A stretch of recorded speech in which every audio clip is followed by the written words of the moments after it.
Let's get started. So security edged out error correction and detection by 1 vote in the final tally there. So we're going to be talking about some security issues today. And I did include, because it was so close, we probably won't get to it, but there are some notes at the end if you want to look through. If you are interested in error correction and detection, I included a little bit about what I know off the top of my head about this, and some links to extra information in case you're curious and want to look into it. So if you voted for that, I probably won't get time to cover that today, but there are some things in the notes about it. So just a reminder that next Thursday is our exam for this class. I did not get out homework for chapter 13 and 14 early enough, so I'm just going to send out some practice problems that are going to be worth extra credit if you get them done before the exam. Otherwise, you can expect the exam to be, again, the same as the 12-week, where it's going to be a lot more, just kind of tell me what you know about this this topic sort of questions. So be sure to, put in enough effort whenever it's worth a lot of points, so that you tell me enough about the topic that, I can give you full credit. That will have to be during that 3-hour period. So again, let me know as soon as possible if you can't make that. But otherwise, that's how the format of the exam is going to work. I will take late work up until the 7th. So if you haven't turned something in, I can take late work until the 7th of May. And you'll get partial credit for it at that point, but you can turn it in up until that point. We have grades due, I think, on that Saturday, so I need at least the Friday to be able to compile everything and put your grades in the mids. So if any questions, please let me know about the sort of end of the semester here. Okay, so diving into security for one day. So the main 2 things that the OS is going to focus on in terms of security are passwords and privilege escalation. So passwords, obviously, we're familiar with the concept, right? It deals with logging in. And then privilege escalation is the ability to change users or be able to do things outside the realm of the file permissions that you currently have. So the OS has all of these file permissions, these protections. We want to make sure that we secure things so that the user can't escalate themselves to a higher privilege and be able to get around the protections that are in place. And one of the ways we do that is with passwords. So to start off, we have to talk a little bit more about hashing. So I've talked about hashing before a little bit in this class. We've talked about it in the context of hash tables, but we do need to talk about it a little more in depth to cover security. So the important thing here is that hash functions are many to one, right? So we have f of 5 equals 1. We have f of 4 equals 1, and that's all we need to know, right? We might have, f of 0 equals 0, but the gist is that we have more than one input that can map to the same output. This is because hash functions that we use for cryptographic purposes are going to be a certain bit size. So we might have a 512-bit or 1024-bit hash that gets generated, and that is independent of what the message size is. So we will have more bits that come in that map to less bits at the end. And that means that because we don't have sort of a one-to-one in the number of things that we're going to produce, we have to sort of map from more things to less things. And that means we're going to have a many-to-one mapping. So this is an important security property for us. It basically gives us the property that because it's many to one, we can't have an inverse. So no matter what function we're using here to actually, whatever algorithm we're using to compute this, we have this many to one property. And because of that, we can't go backwards from 1 to 5. Because if we see a 1, that 1 could either be 5 or it could be 4. So we have a set of possible things that can be produced from this function. And if we try to write an inverse function would basically give us, a single mapping coming out of this, not the many mappings that might come out of this. So this means that the hash function is not invertible. So, f superscript -1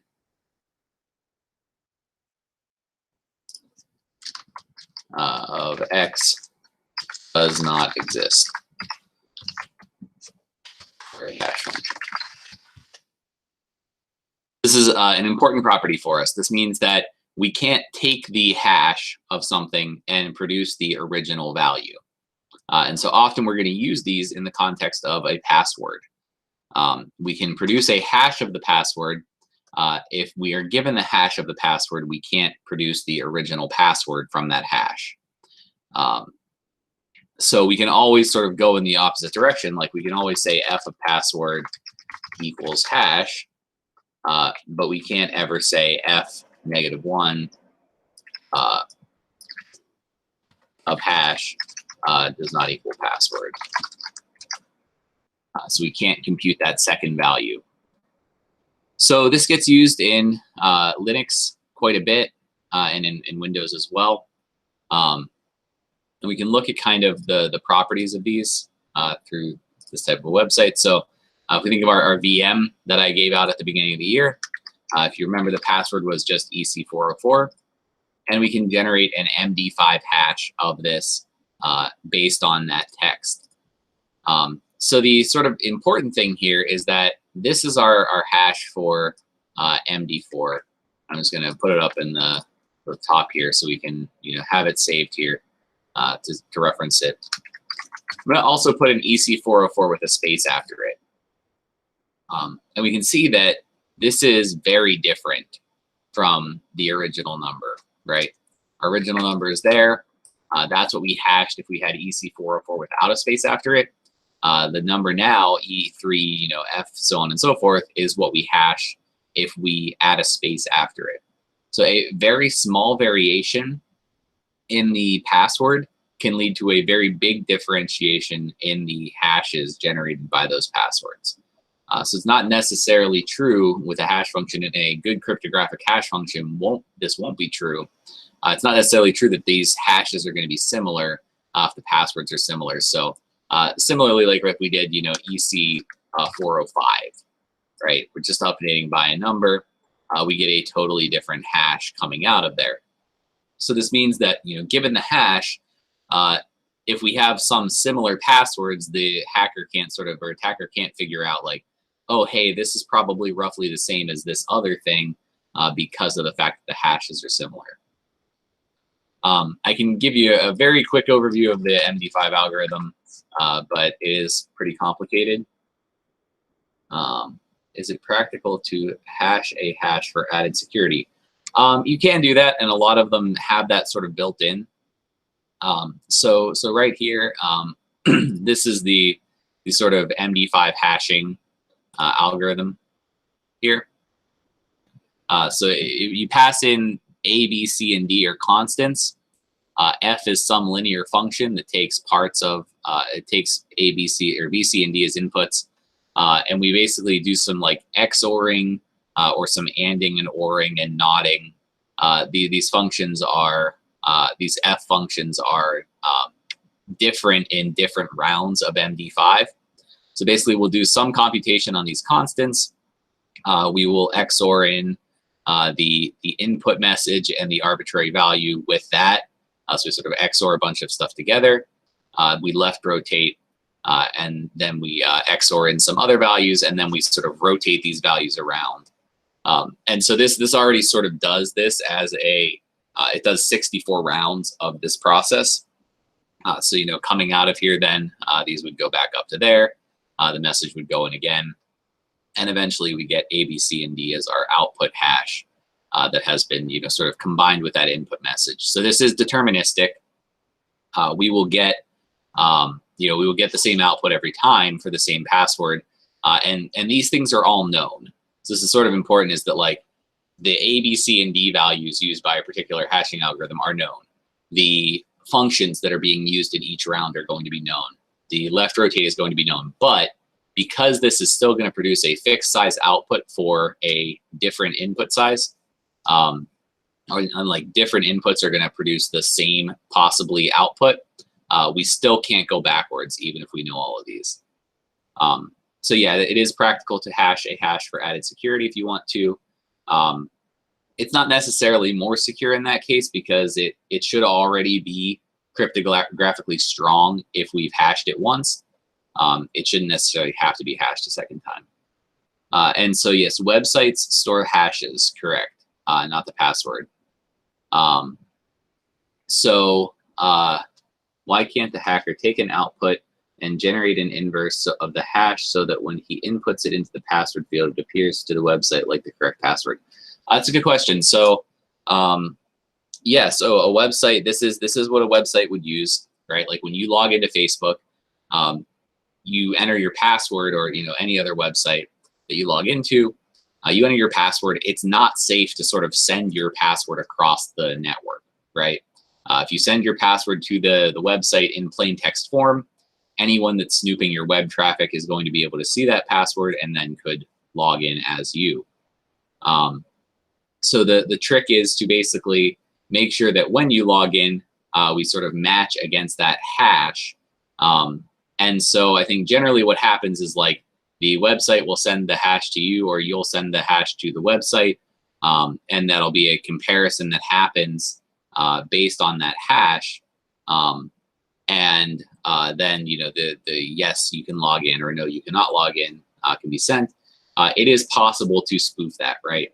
So if someone snoops your hash and that is what's being sent to the website, they can just send that hash. So normally we have to send some additional information along with that to make sure that the sort of website cannot spoof your hash or your hashed password.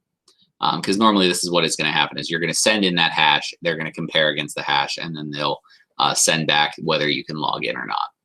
But we do have to make sure that that can't happen. Yeah, so this is the MD5 algorithm is one of the many hashing algorithms we can use. SHA-1 is another common one. You will see things in the news like these have been broken at various times. A lot of the cases that like as computers get faster, it becomes easier to sort of generate the inverse of these.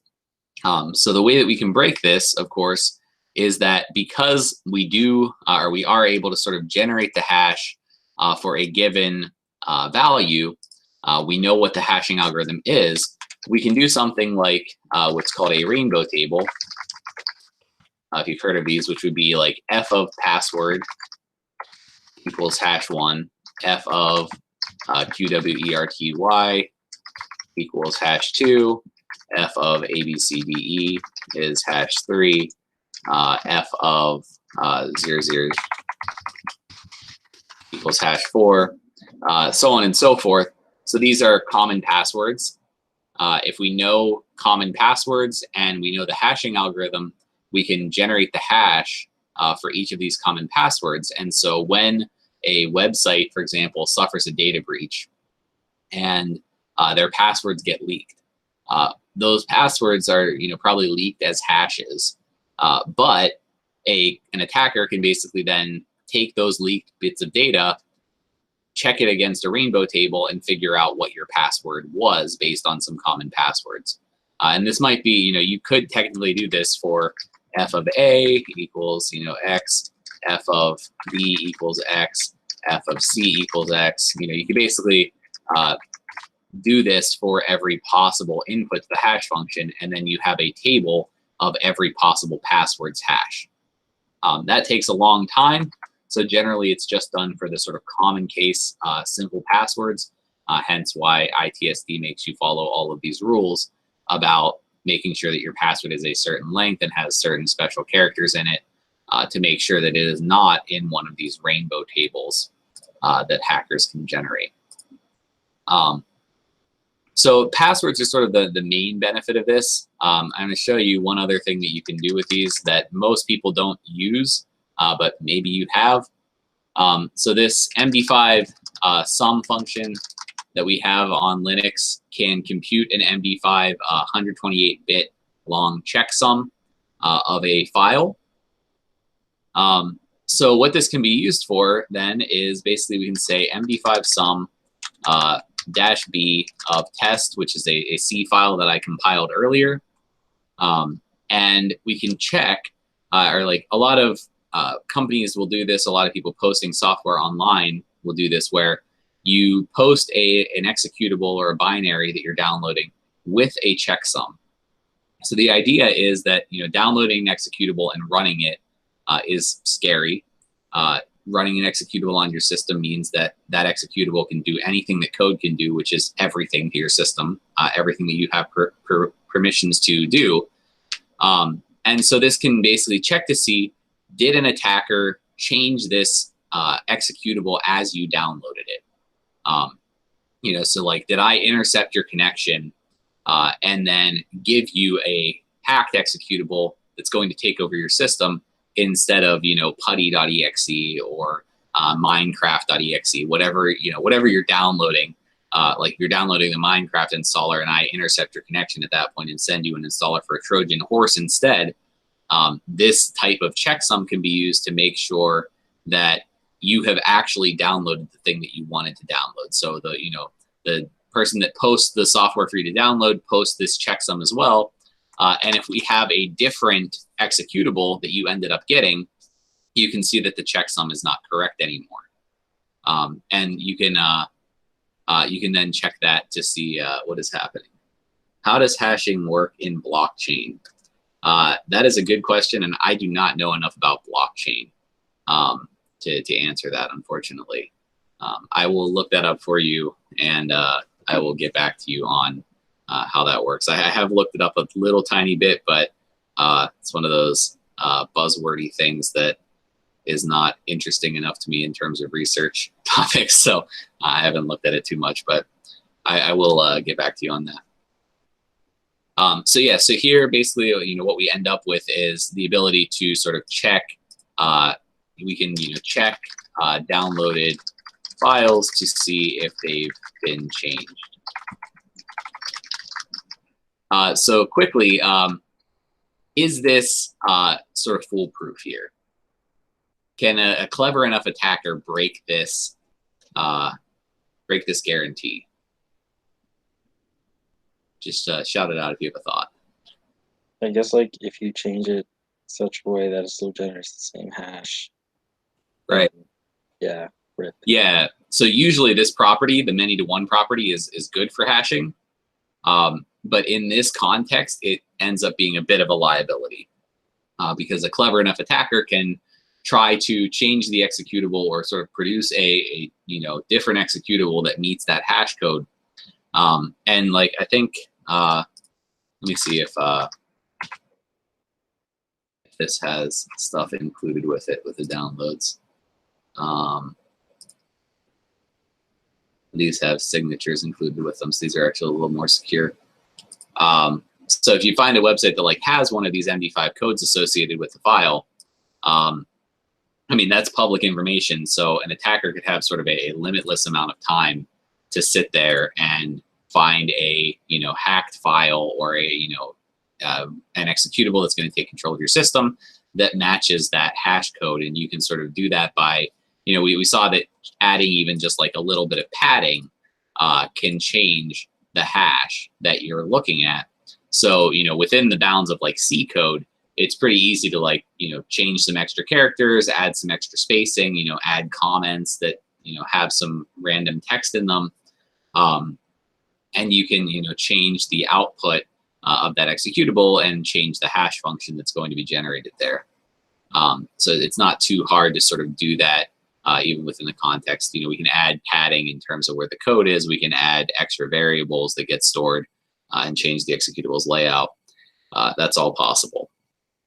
So how does this get used in practice? So let's look at Linux real quick here. So this all gets stored in 2 files. And we're going to go to the etc folder here. There's a lot of stuff in here. There's quite a bit of sort of like libraries, things that get stored in this directory. The main ones that we're looking at here are password or passwd and shadow. So I'm going to go ahead and sudo emacs password So if we look at the password file here, you can see a number of sort of users on the system. Quite a few of these are like, these are things that get used by the system in various contexts. So root is the super user. And then going down here, our user EC404 for the VM is listed at the bottom. So the rest of these are sort of system users. The only one we really care about right now is the EC404 user. So the way we read this entry is the username is on the left. In previous iterations of Linux, the password used to be stored here in plain text.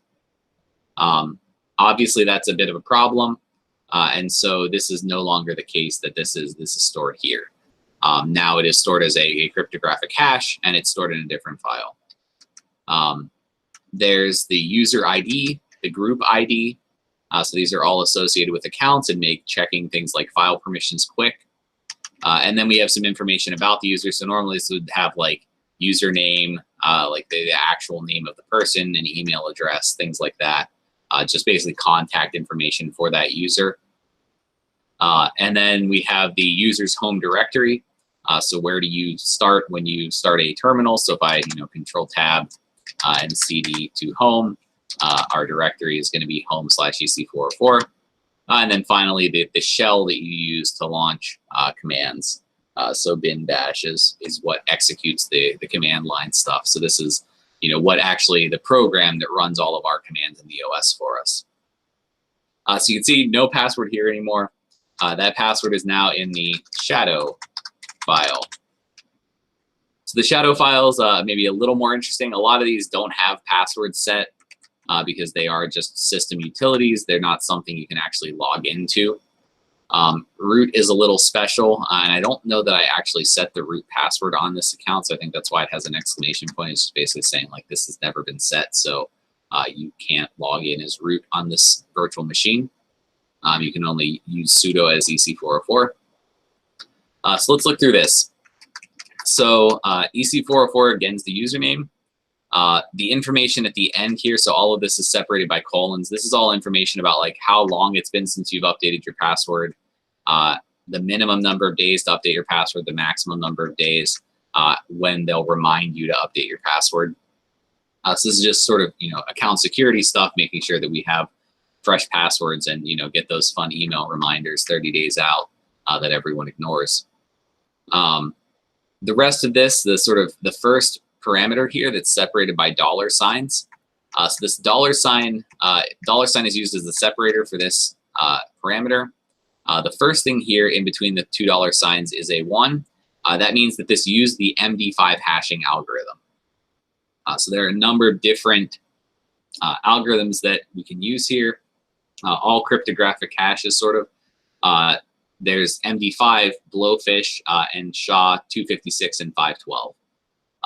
So depending on what hashing scheme the OS is using, that's what's getting stored here as a 1, 2, 3, 4, or 5. The next thing here is another important part of hashing. So this 90 or 90 HND2E / is what we call a salt.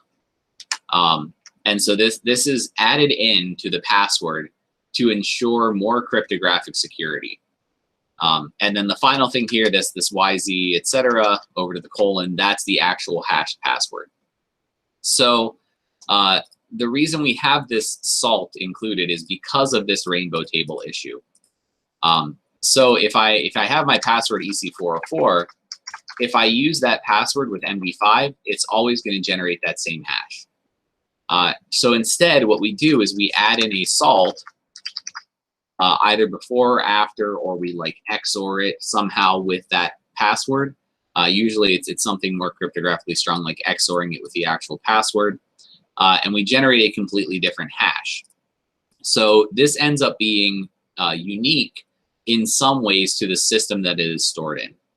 So often this would be like EC404 plus /24/2020 at 12:55 p.m. Right, so we can append the date and time that this password was generated to it, and that can be a hash or part of the hash in order to make sure that this is different from the same password that someone else generated, or try to make it different from the same password that someone else used at a different time. So this sort of gets around the issue of having rainbow tables and hackers being able to sort of look these up in advance and generate these tables in advance. So Windows stores these in a different place. They're stored in a file referenced by the Windows registry at the value HKey local machine security access manager, or SAM. But these are all stored on your system. So here we don't have to worry about the sort of sending over the network issue for the most part. We're just worried about having this stored on the system in a way that we can log in. Of course, if you can hijack the login process, you can then send a hash instead of the actual password, but that's sort of difficult to do. So one last sort of quick question. So if we ls-l here in this folder, and I copied these over into the file here. So these are the two directory entries for these things. And you should be able to see that the shadow folder is sort of more secured than the password folder. So how is it more secured?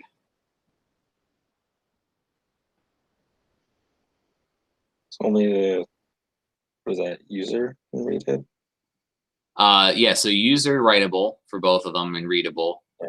Go ahead. Not everybody can read it.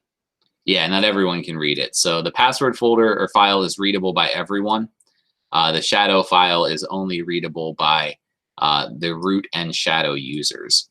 So we sort of have to, like, when we enter a password, we kind of have to like switch over to be able to read that file to check the cryptographic hash. But that's part of the login process usually, and maybe part of the sudo process. So it's okay to do that as long as it's controlled by those executables and as long as those executables are safe. If they're not safe, then that can allow privilege escalation, in which a regular user might be able to become the root user or the shadow user or something like that, and be able to change these. So the passwords, so shadow is only readable, or shadow is not readable by the world. So unfortunately, I think that's pretty much all I have time to cover today. We do need to do softs, and I want to give you time in class to actually do those, so you can take your time with it. There is a little bit more here. I'm happy to sort of answer questions about this stuff offline or on Piazza. So there's a sort of little bit of information about symmetric and asymmetric encryption, meaning usual encryption algorithms, then things like RSA. And then there's some information on error correction and detection. Again, you're sort of welcome to read through these. I can fill in the blanks here after class or while you're working on softs. So again, feel free to ask me questions about this. I'm happy to talk about security stuff anytime with you outside of class. So let me give you the link for the softs so that you can go do those. So can you share the notes? Oh yeah, sorry. Yes, I will do that as well.